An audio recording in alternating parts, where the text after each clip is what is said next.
everybody, and it's great to have you with us for KC Blitz. I'm Ned Reynolds. I'm Art Haynes. We're here to talk Kansas City Chiefs in under 10 minutes, and we're glad to still be here as the Chiefs are in the divisional playoff round against the Houston Texans this weekend. And it is round two. The first round last week, Chiefs didn't have to play, had the week off. So they're matched up with the Texans in a way, a bit of a surprise. It is meeting number two, but in this case, Art, we're 2 months, 3 months later.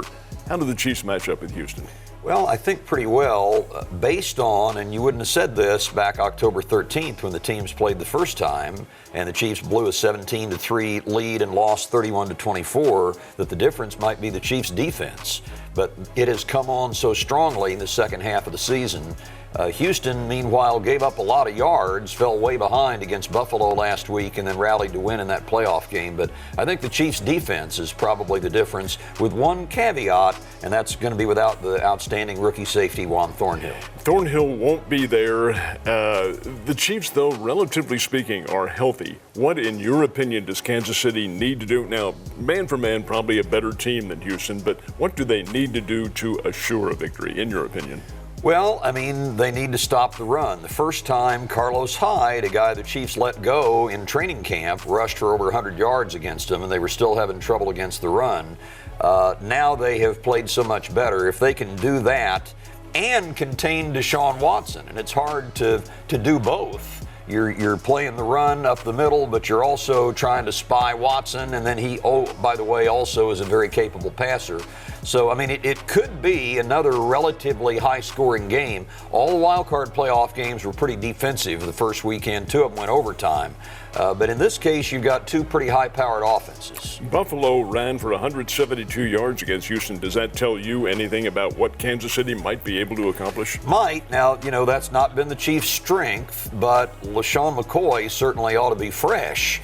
He's not been used very much the second half of the season. Some of that had to do with fumbling problems that he had, but Damian Williams has looked really good, and then the X factor is Darwin Thompson. So I think they've got enough there, and they had a good running game against the Chargers in the last game of the regular season to mount a credible running game.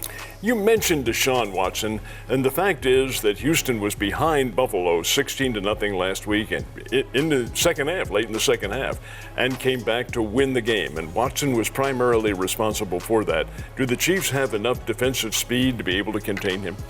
That's an excellent question.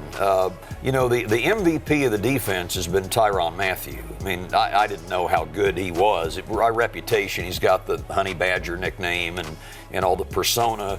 Really good player, good team leader.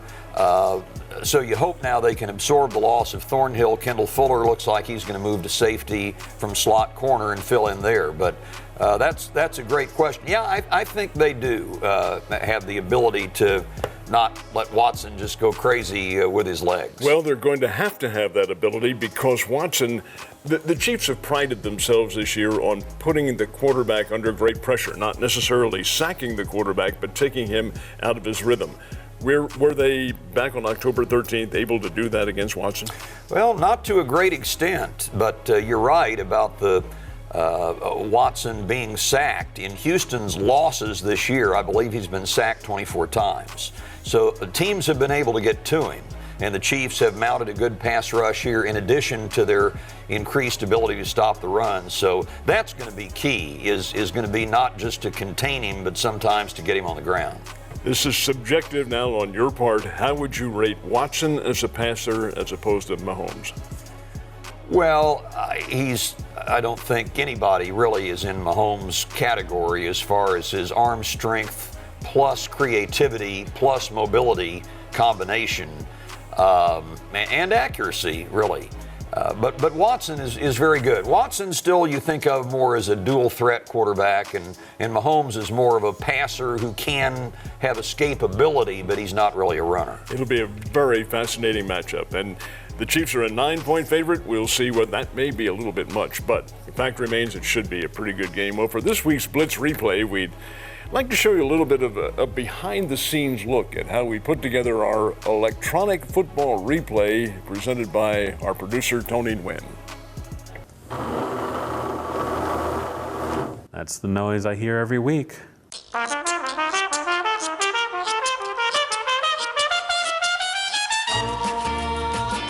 This all started when we were told that we were no longer going to be on air. We were going to be only on the website, and with that came some problems where we weren't allowed to use footage anymore.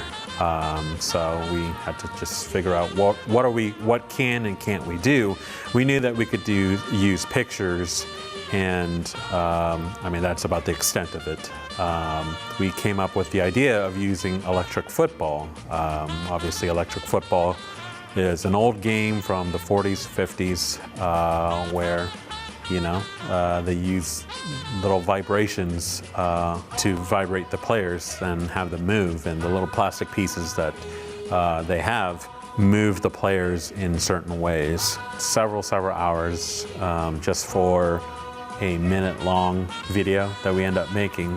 We do a combination of just the electric football elements of just letting it vibrate and having the characters go in the direction that they're supposed to, or so we hope, and then we just kind of adjust on the way.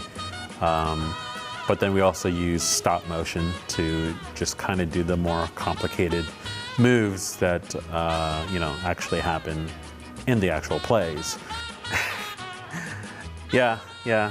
I suppose you have to be a little crazy to be a grown man playing with toys every week.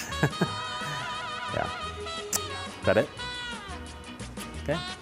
Yeah. Thanks, Ned. No? No handshake? All right. That's fine.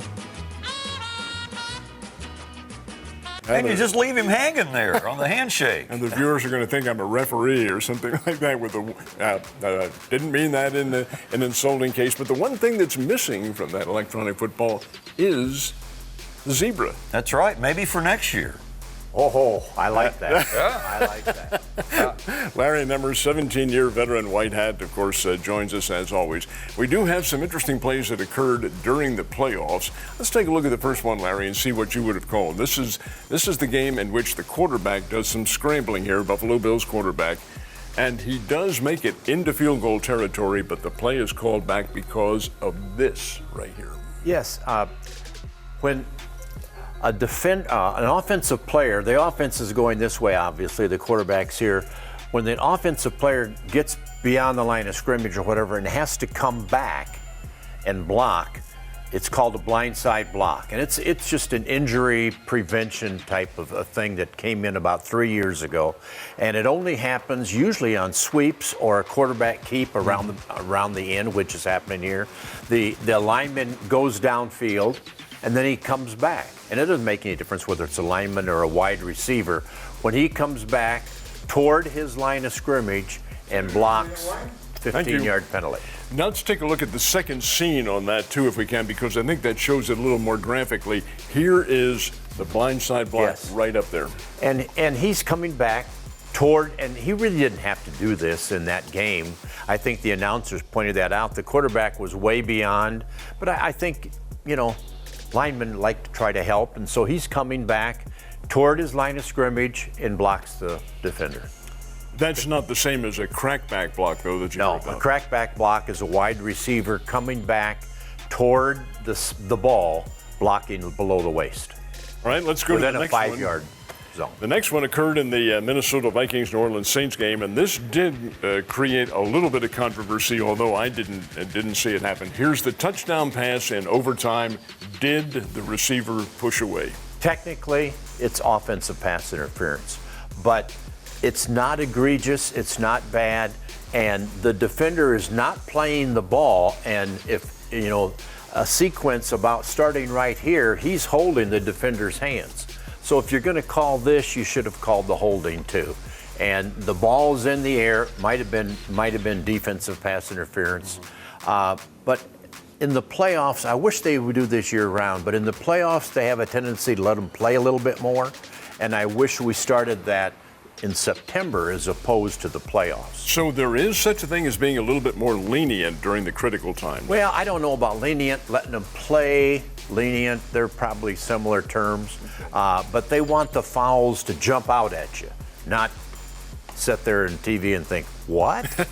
And that's the deciding play. And It the is. Minnesota Vikings Yes, they won it. play on with that victory over the New Orleans Saints. Well, we're out of time for this week's edition of KC Blitz. Hope to have another with a Chiefs victory. Some of the links on plays we discussed today, find them on Facebook, Twitter, and Instagram. And as always, go Chiefs. Go Chiefs. Go Chiefs.